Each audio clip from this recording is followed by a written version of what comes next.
This is a case that had a lot of you clicking on this web story on WBTV.com and sharing social media posts as well. The man accused of secret peeping at Bojangles Coliseum. John Cutter IV is out on bond after his arrest last month. Today he is expected back in court. Our Mary Calkins is live on this story. Mary, what do we know about today's appearance? Yes, Mary, so I checked court records and we know this afternoon John Cutter IV has a probable cause hearing.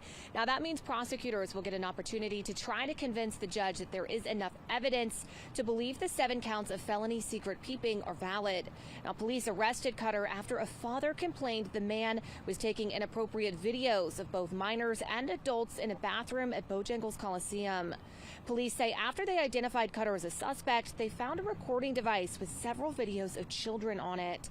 Again, Cutter bonded out of jail after his arrest, but a representative with Charlotte Regional Visitors Authority confirmed that his access to all facilities has been terminated indefinitely. So in addition to the Bojangles Coliseum, that group manages the Charlotte Convention Center, Spectrum Center, and NASCAR Hall of Fame.